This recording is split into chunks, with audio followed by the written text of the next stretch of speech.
तो है भक्त कहतरन हनुमान जी से का एगो हमार गाना आवत अभी कि पता चलल बा मायरे ओकरा बारे में बाबा कि नतिया रहता सवतिया लेके आरे में मेहरारू कहती है बाकी भक्त कहलन कि ए हनुमान जी कि खास दास हव करुणा निधान के खास दास हव अरे करुणा निधान के कहिए दर्शन करब भगवान के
के जानत के नहीं थे ये हमरा बस के तो बाना बाकी 2 मिनट लय धुन में कह दे तनी तहरा पतिया के जानत रुए के ना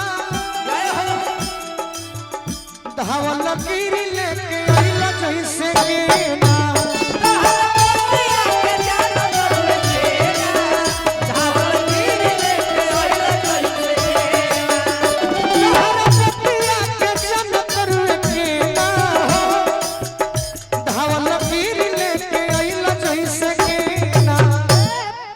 तहरा बिना नहीं खे देखिए हमारे परम प्रिय भाई नाव ना धरो नाव धरी ले तो बुझाला कि रौरा गए रही नाव धरो तो बुझाला जे गए रही खाली भैया कहते अपन आदमी के पहचान हो जाए कि तहरा बिना नहीं खे गोलुओ के मान के कि तहरा बिना नहीं खे गोलुओ के मान के ए बाबा तो कहिया तो रसम करो भगवान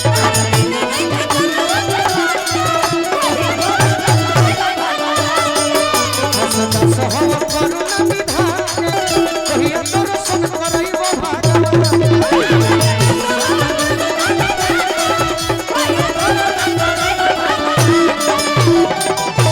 जब कार्यक्रम के अंत होला नो ते कलाकार में केहू भी उड़ान गावेला तो बुझाला कि अब समाप्त हो गए तो कहने कि ना शुरू में उड़ान गावला तो गबड़ा जाला बाकी हमार बाग भैया ये लोग गीत गावेला बड़ा सुंदर सुंदर नारदी विधा से ही हम गीत संगीत के अपन सुन सुन के शुरुआत के लिए वाली बाबूजी हमार गावत रहनी तो उनका एगो गीत रहे और धान भरल बा अरे दौलत बेसुमार बा जय हो राजना चाचा और धान भरल बा दौलत बेसुमार बा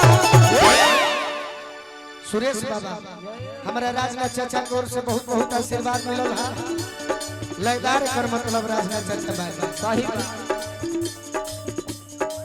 हां हां ये प्रोग्राम हमर भइले बा अरविंद भैया भी आशीर्वाद देनी हां सुरेश बाबा पुरस्कार देनी ओम धन भरल बा दौलत पे सुमार बाकी हरि के भजन बिना सब कुछ बेकार हरि के भजन बिना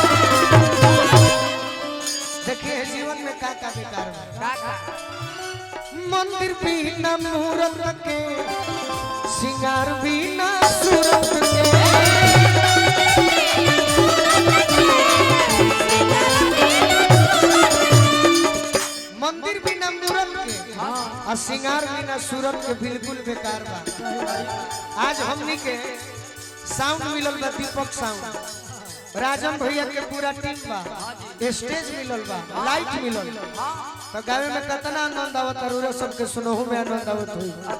आ कल कुछो मत मिले, यही तरी हम गावत रही। तो नौजवान कह के मारो मर्द भूखवा के रखे। आज मिलल में तो कितना व्यवस्था अच्छा लगा। भाई अभिषेक के बहुत बहुत प्रेम मिलल। बात बिना जरूरत के अरे बिल्कुल बेकार, हरि के भजन बिना सब कुछ बेकार बा।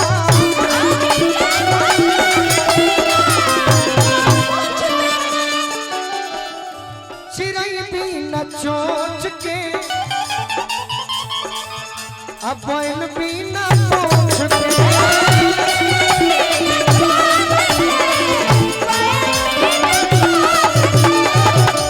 चिड़ै बिना चोंच के अब बैल बिना पूंछ के, मर्द बिना मूंछ के अरे बिल्कुल बेकार, हरि के भजन बिना सब कुछ बेकार बा।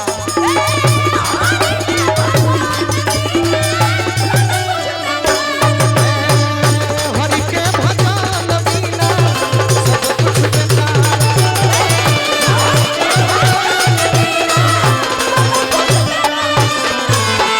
एक बार प्रेम जाने वो क्यों मगरूर रहता है, एक किराए के घर में एक मजदूर रहता है। न जाने वो क्यों मगरूर रहता है, एक किराए के घर में मेरे जैसा मजदूर रहता है। और तुमने अपने सहेली से पूछा ये पगला किसके आशिक इतना मोहब्बत में मशहूर रहता है। तो काव्या, मैं चाहूंगा कि एक बार जोरदार ताली काव्या के लिए बजा दीजिए। इतना खूबसूरत लग रही है काव्या, अच्छी कलाकार है। इसके बाद चंदन यादव जी को बुलाऊंगा। माइक ठीक पर तो वो भजन ही पे गा लेगा।